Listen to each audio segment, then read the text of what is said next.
Nobody likes Chris Paul.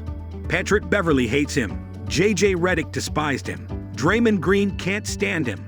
Jamal Crawford was irritated by him. Blake Griffin didn't like him. Rajon Rondo hated his guts. Steph never vibed with Chris Paul. Chris came and almost killed him. James Harden no longer wanted to play with him. Even the referee Scott Foster doesn't care much for the talented Chris Paul. To be honest, everyone in the NBA hates Chris. But the question is, why? It seems like Nolan likes to play with a jerk for a teammate. It seems to me from a fan point of view that Chris Paul does things on his own terms. He could rub off on you the wrong way. He could be aggressive at times. He could be working the system to his advantage. Manipulative on the court, but also manipulative off the hardwood floor. But if all these things are true about the future Hall of Famer, then why is it an issue?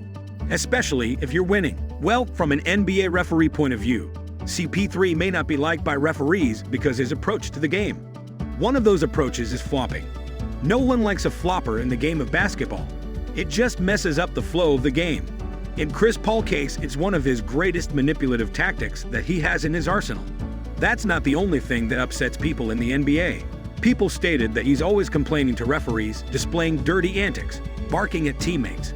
I mean, the list goes on. In my opinion, this only makes Chris Paul's reputation more unpleasant. Players in the league have also stated that building congruency with him is difficult. He is seen as selfish, always thinking of himself more than he thinks of others.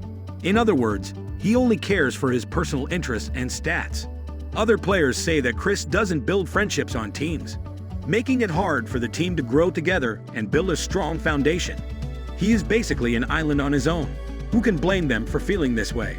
It's obvious that Chris Paul is great, but it's more obvious that he hasn't won a championship ever in his career. I mean, he has come close, but being close was never good enough. And I see why. How can you build a championship squad with Chris Paul? How can you be consistent when your greatest point guard is not willing to be consistent when it comes to professionalism? I guess there's no real definite answer to these questions. What's actually definite is that his personality reflects on why he hasn't won a title. Not only his attitude towards the game and players dictates he be successful, it's also his ego that may have blocked his chances at capturing greatness. Kenyon Martin said it best in an interview. What Kenyon Martin's saying makes total sense.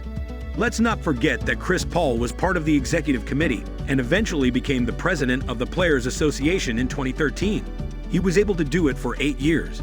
Chris Paul is used to being in the politics side of the business, so it would make sense why he does the things he does. Chris Paul said this in an interview, and I quote, "I joined the executive committee my 3rd year in the NBA, and in 2013 we were in Vegas for a meeting, and the union was sort of in shambles, and a few of the guys came to me the day before we were set to vote on a new president and said, 'Yo, Chris, we need you to run.' And I was like, 'What? Man, I ain't got that kind of time.' Because to do that job, you have to always be accessible for players to call you and tell you about any issues they're having. But I called my wife and she said, if they came to you, they really must need you. So go for it." That turned into 8 years.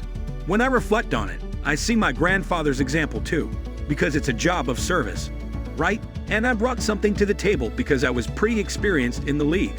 But I also had this curiosity. This was an opportunity to learn.